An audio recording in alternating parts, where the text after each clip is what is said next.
Hello and welcome to day 14 of 30 Days of Doodles. Today we are doing some health and fitness related doodles, so we will get started with our first one, which is a water bottle.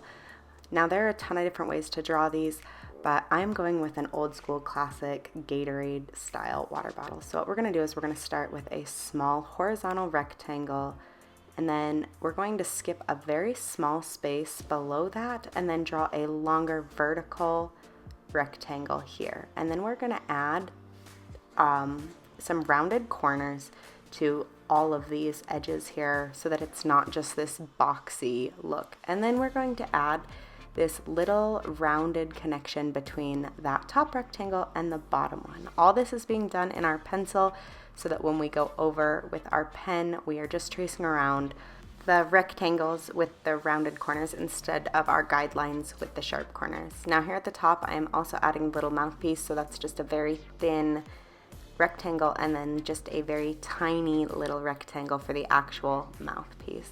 So now we'll go in with our pen, and again, we're just gonna trace over all those refined lines we made instead of those sharp corners. If you guys have been with me through this whole 14-day process, you know that this is getting a bit redundant, but I just want it thoroughly ingrained in your mind so that when you're doing this on your own and you're coming up with your own doodles, you're always remembering that you have these guidelines, but they're just guidelines and we're going to refine them each and every time.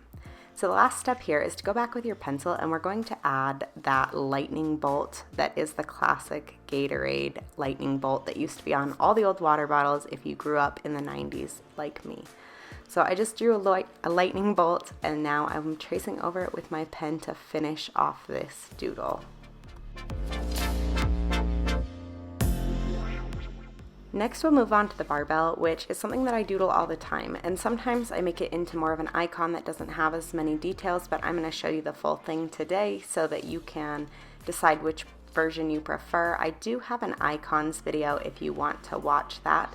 So we're first going to start with these fairly decently spaced apart, very narrow ovals, and then we're going to add that center line that we've added in our other doodles just to give us an idea of where that center point is.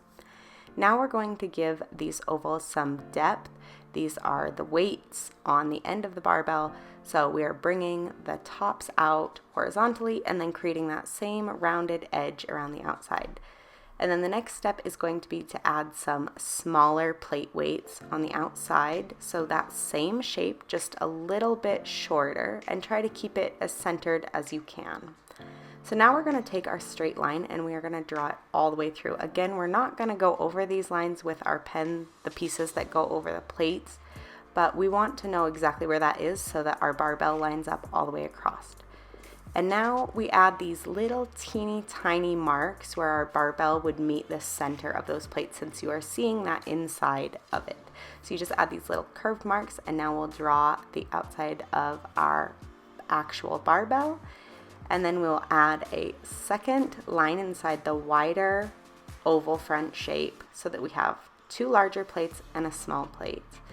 The next step is going to be to go over and outline all of our main lines. So that means not the center line of the barbell that we drew as our center point, but just the main barbell.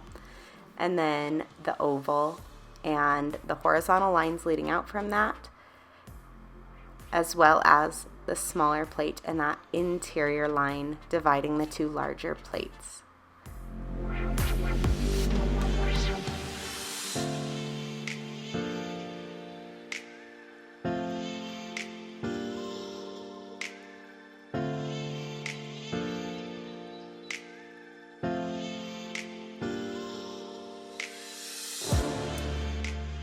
The last step, aside from erasing our pencil lines, is going to be to add some little tiny diagonal lines on the inside of those plate weights.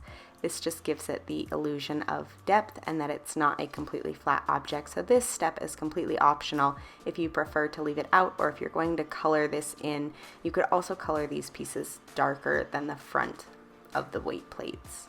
Moving on to our final doodle for today, we are going to be drawing a standard scale that you would have in your bathroom. So we're going to start out with a square. I believe mine is 5 by 5 boxes, And then we're going to round out our corners similarly to what we've done with many other doodles. And then I'm going to add these little very, very slight arches on the sides. Almost like the sides are kind of bowed out. It just gives it a more aesthetic feel. If you prefer to leave the more boxy look, you can also do it that way. Now I'm tracing around the outside of those lines that we made, not the box, but the lines that we made afterwards with the arches in them. And I'm going to erase my pencil lines just so that I'm working with a very clean surface. And then I'm going to find the center of this where I can put the scale monitor piece that you would see your weight in. So I drew a little half circle with a little arrow and then these little hash marks that would represent weight. You can write in weights, you could make a digital scale, it's totally up to you. I like the look of old school scales, especially when I'm doodling. I just think they're more fun to draw. So I'm just going to go in with my pen again and fill in all these fine details. I am using my extra small pen for the hash marks because they are very tiny, and so it's much easier to use such a fine point. And then the last thing I'm going to do is I'm going to take my very fine point pen and I'm going to create a second line on the inside of the scale. You could also add a 3D effect just to give it that illusion of depth. But that's the end of our doodles for today. I hope you'll join me for tomorrow for day 15. Thank you so much for watching, and I'll see you in the next video.